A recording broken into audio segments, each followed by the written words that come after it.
palavras ou expressões que deixam você com dúvida, que você assim meio, puxa, será que eu estou usando corretamente ou não?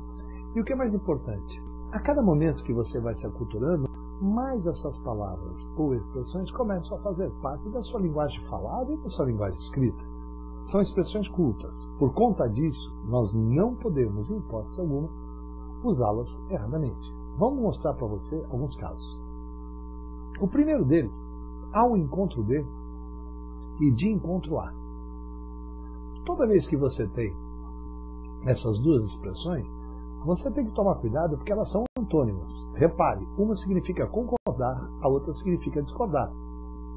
Imagine você trocando uma pela outra, você vai dizer o contrário do que você está pensando. Qual é a maneira que eu usei há alguns anos para nunca errar isso aí? Eu lembrei o seguinte, eu me lembro sempre do seguinte, se de encontro começa por D e discordar começa por D, pronto, de encontro a quer dizer discordar. Já ao encontro de, se é antônima, só pode ser concordar. Então você vai dizer, por exemplo, coisas do tipo, adoro conversar com aquela menina porque tudo que eu falo vai ao encontro do que ela pensa. Isso mesmo. Já com o irmão dela, meu santo, dele não batem. Tudo que aquele garoto fala vai de encontro ao que eu penso. Gostaram? Olha os exemplos que eu pus aí. Tudo que eu faço vai ao encontro dos desejos do povo. Isso é uma bela frase política, né?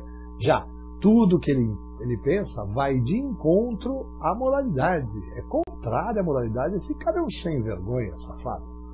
Você pode usar o ao encontro de e de encontro a também para indicar aproximação física.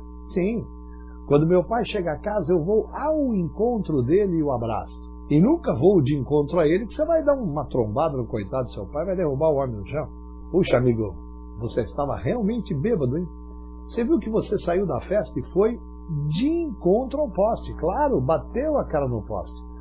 Não vá dizer que o seu amigo foi ao encontro do poste, porque você está sugerindo que ele foi abraçar, foi beijar o poste. Então aí fica bastante claro que ele estava muito, mas muito bêbado mesmo.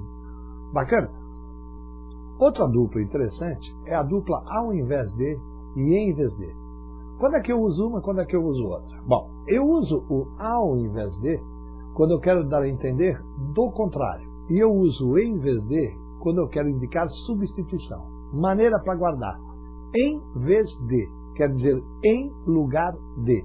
Eu só posso usar o em vez de quando eu tiro uma coisa e coloco outra no lugar. Por exemplo, em vez de um atacante, o técnico colocou um zagueiro. O técnico que gosta de jogar na retranca, né? E em vez de um atacante, coloca mais um zagueiro. Quer dizer, tira o atacante, no lugar do atacante, bota o zagueiro. Aí é o lugar de se colocar em vez de.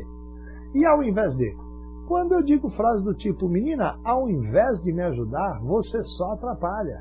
Olha que interessante. Ao invés de falar a verdade, procurava dissimular, procurava fingir. Olha que interessante. Eu não estou tirando uma coisa e colocando outra no lugar. Eu só estou dizendo que ela não falava a verdade. Pelo contrário, do contrário, ela dissimulava. Puxa, você não me ajuda. Do contrário, você só me atrapalha. Use com correção as duas. A gente usa direto. Quando é que eu uso onde? Quando é que eu uso aonde? Puxa, essa aí é muito fácil. Vamos começar pelo básico. O aonde é um onde com a. Isto quer dizer o quê? É um onde com a preposição a. Ora, se o aonde é um onde com a preposição a, eu só posso usar o aonde onde houver um verbo que peça a preposição a. Então eu chego e digo, aonde você foi nesta madrugada, querido maridinho? Repare que a frase tem como único verbo o verbo ir, e o verbo ir é quem vai a algum lugar. Ora, esse a tem que aparecer em algum lugar. Se tem que aparecer em algum lugar, ele vai aparecer antes da palavra onde, então você vai dizer aonde você foi nesta madrugada, querido maridinho. Já, quando eu digo onde você esteve durante a noite toda, meu amor, esse esteve é o verbo estar. Quem está em algum lugar. Então não se diz aonde você esteve, e sim onde você esteve, porque o verbo estar não pede preposição a. Por isso que a música do conjunto Cidade Negra, ela está errada quando no refrão ela canta aonde você mora, aonde você foi morar. Veja, o verbo principal aí é o verbo morar. Quem mora, mora. Isso, em algum lugar, claro. Então não se diz aonde você mora, e sim onde você mora. Muito bom. Se você é um garoto que entendeu, você consegue responder em 10 segundos a minha pergunta. Qual é o certo? Onde eu uso aonde ou aonde eu uso onde?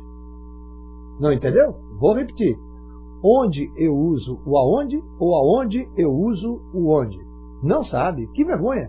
Qual é o verbo que eu coloquei na frase? O verbo usar. Quem usa, usa algo. Falei preposição a? Então eu tenho que começar a frase pela palavra onde. Onde eu uso o aonde é a forma correta de se dizer. Bacana? 3 expressões. Acerca de. Acerca de, tudo junto, significa sobre, com respeito a.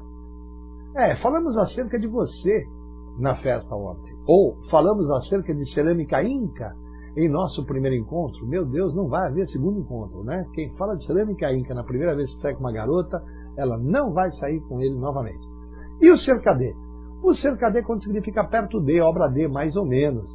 Cerca de 10 alunos ficaram acordados durante a aula. Foi um recorde. Cerca de 10 alunos ficaram acordados. Mais ou menos 10, quase 10. E o acerca de, esse é muito legal de usar. Repare que o A com H, você já viu em aulas passadas, indica tempo decorrido. Quando o tempo decorrido é indefinido, é a hora de se usar o acerca de. Há uma diferença muito grande em eu dizer, há 6 meses não arrumo namorada. Há 6 meses não arrumo namorada. Note, faz exatamente 6 meses que eu não namoro. Agora, quando eu falo há cerca de 6 meses, quer dizer, há mais ou menos 6 meses. Podem ser 6, 7, 8, 2 anos, 5. Quer dizer, há cerca de 6 meses. É um tempo passado, tempo decorrido, porém indefinido. Interessantíssima essa expressão para você usar no dia a dia. Qual é a diferença do afim separado e o afim junto? Se você quiser um conselho, guarde o afim separado, que é o que você mais usa. Você usa o afim separado para indicar com a finalidade de. Para quê? Mudar o penteado a fim de impressionar a sogra. Puxa vida, esse cara é um maluco. Ele mudar o penteado para poder impressionar a sogra, a fim de que ele pudesse, com a finalidade de, para que pudesse impressionar. Toda vez que o afim de significar com a finalidade de, para que eles ficarem separados. Já o afim junto significa afinidade, parentesco. Eram almas afins, tinham coisas e desejos afins. Eram almas semelhantes, que tinham muita afinidade. Elas tinham coisas e desejos iguais, semelhantes, que eles gostavam da mesma coisa. Eu posso usar no sentido de parentesco. Fulana é afim de minha família. Esse afim é junto. Ela é uma agregada. É uma pessoa que não é parente, não é parente de sangue, mas é parente de coração. Ela foi criada pela nossa família. Repare como o uso desse afim junto é muito raro. Portanto, quando você estiver escrevendo uma redação e ficar em dúvida se vai escrever o afim separado ou junto, pode escrever o afim separado. Porque, na maioria das vezes, você vai estar usando o afim significando com a finalidade de, significando para quê. Cuidado com essa expressão a par de e ao par de, porque são expressões diferentes. Quando você está ciente, bem informado, sabedor de tudo, você está a par. Puxa, vai haver uma festa maravilhosa nesse fim de semana na nossa cidade. Você já está a par disso? Os vestibulares foram extintos. Você está a par disso? Está ciente? Está sabendo? Está informado? Já ao par, quer dizer lado a lado, equivalente, nivelado. De a muito real não fica ao par do dólar. Isto é, de a muito real não tem o mesmo valor do dólar. Note como a gente usa muito pouco o segundo. Então é bom guardar que o a par de é aquilo que você vai mais usar. Bacana? Sessão, sessão e sessão. Nossa, puxa vida, o chamado trio parada dura, não é mesmo? O primeiro significa reunião. Isso, toda vez que pessoas se reúnem com o mesmo objetivo, você tem uma sessão com S e 2 S. Então você pode dizer que você foi a uma sessão de teatro, uma sessão de cinema, foi a uma sessão de circo, foi a uma sessão espírita, foi a uma sessão do condomínio do seu prédio. E até sessão da tarde, que reúne vagabundos que não estudam e ficam assistindo televisão. Não é verdade? Toda vez que eu reúno pessoas com o mesmo objetivo, eu tenho uma sessão. Já a sessão com cedilha, ou até numa forma mais antiga, mas não errada, que é secção, significa divisão, corte, repartição. Numa loja, quando você vai comprar alguma coisa, essa loja normalmente é dividida em seções. Quando você trabalha numa empresa, ela é dividida em seções. Quando você faz um corte, perde um dedo, por exemplo, olha que coisa chata, perdeu um dedo, coitadinho, você também tem uma seção. O problema é que o pessoal da medicina costuma usar a forma mais antiga, mais arcaica, secção. Então repare os dois exemplos que eu pus aí. Foi chamado a seção pessoal, a repartição pessoal e foi demitido. Sofreu um acidente, a seção ou secção de um dedo. Bacana?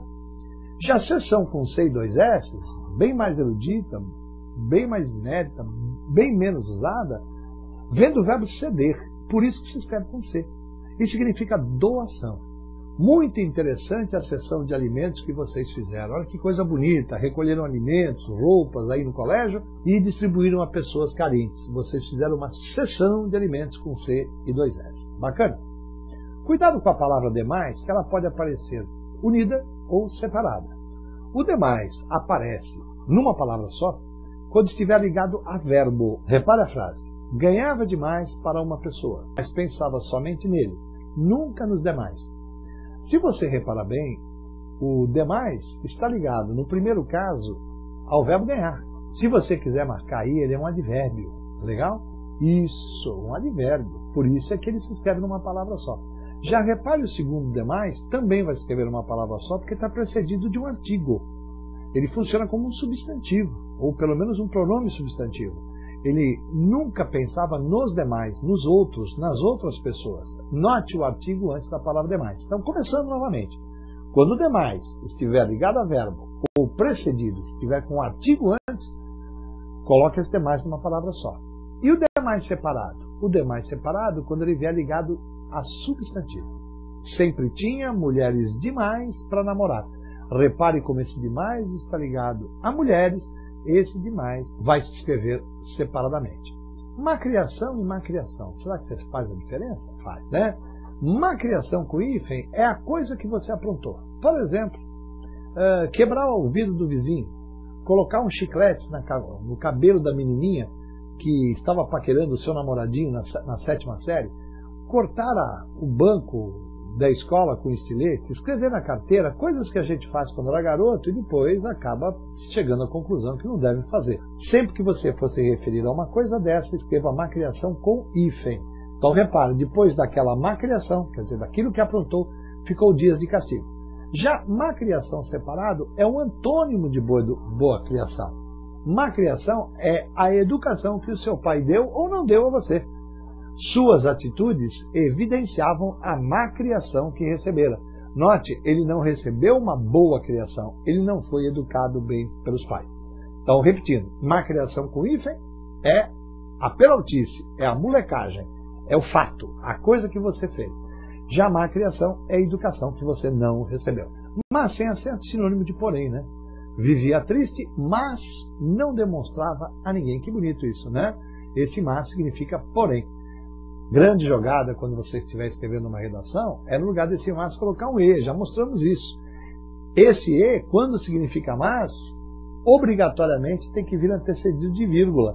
Então, para quem saía por aí dizendo que nunca usava vírgula antes de e, quando e significa mas, se usa a vírgula sim, senhor, por que não? O mas com acento agudo é antônimo de boas. Não eram más meninas, mas viviam em baladas. Elas não eram más meninas, elas eram boas meninas, mas viviam em baladas. Quando o mais significa o contrário de boas, esse mas leva acento agudo. E o mais com i, antônimo de menos. Havia mais mulheres do que homens na festa. Se não houvesse mais mulheres do que homens, haveria menos mulheres do que homens. Por favor, nunca me diga menos. Já falamos aqui, só há um momento em que você pode usar a palavra menos na língua portuguesa. Quando você diz, nunca se pode falar a palavra menos na língua portuguesa. Menos não existe. Senão, puxa, isso é lindo, hein? Senão separado acontece num caso só. E é só isso que você vai guardar. Assim.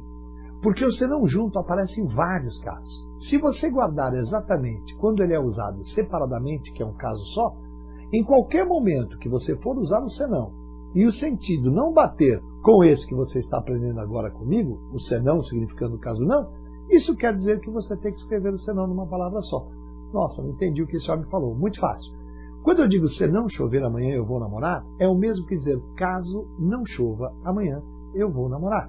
Ora, se esse senão pode ser substituído por caso não, ele vai se escrever em duas palavras. Ele vai se escrever separadamente. Já Quando eu falo, preciso ganhar dinheiro, do contrário, estou perdido, esse senão significa do contrário. Você não está dizendo, preciso ganhar muito dinheiro, caso não, estou perdido? Essa frase não tem sentido em português.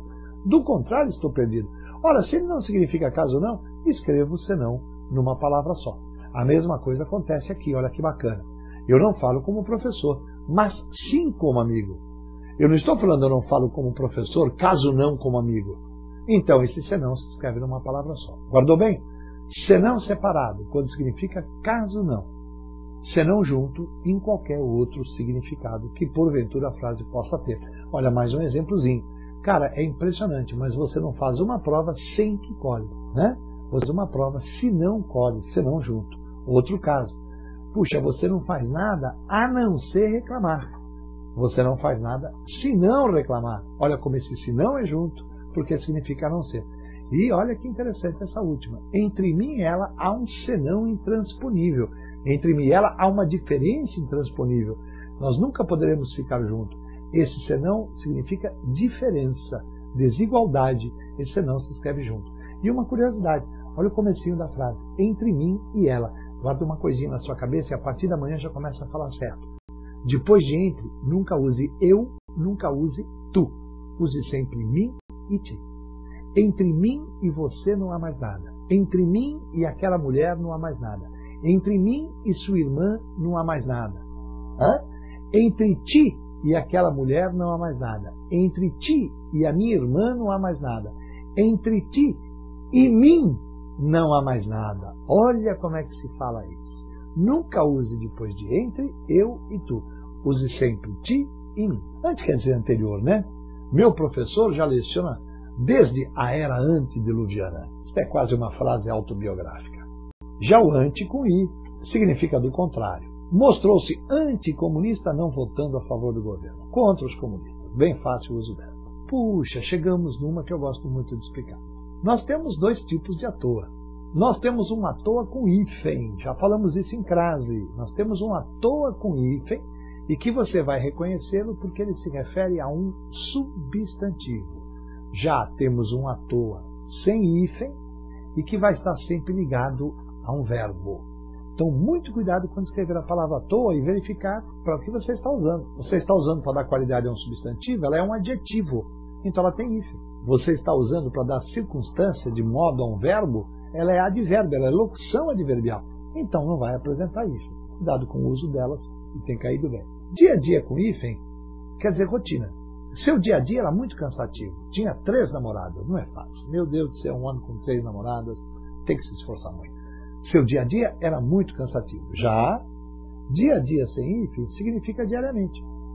Ah, sim, eu chego e digo, os impostos aumentam dia a dia e ninguém reclama. Os impostos aumentam diariamente e ninguém reclama.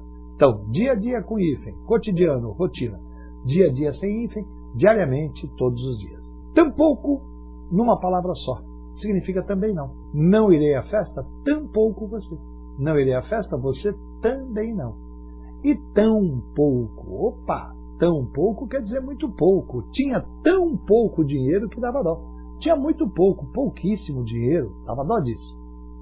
E para encerrar, a princípio e em princípio. Olha como isso aí é importante você guardar. O a princípio significa inicialmente. Então coloca na sua cabecinha. O a princípio você só pode usar quando houver ideia de tempo. Olha, o jantar já está servido. A princípio serviremos um prato frio, depois um prato quente, depois a sobremesa. Olha que interessante, eu estou dizendo o horário em que vão entrar as comidas. A princípio um prato frio, depois um prato quente e por último a sobremesa. Olha o exemplo que eu pus aí. A princípio os homens habitavam as cavernas, no começo dos tempos. Já em princípio quer dizer em tese, teoricamente. Em princípio sempre vai dar uma ideia de modo. Em princípio todas as teorias parecem válidas. Teoricamente, em tese, elas parecem válidas. Mas depois, quando a gente analisa, algumas são e outras não. Repare que há uma diferença bem grande entre usar um e usar outro. Use corretamente, principalmente nas suas redações. Um grande abraço, faça os exercícios e assista às próximas aulas.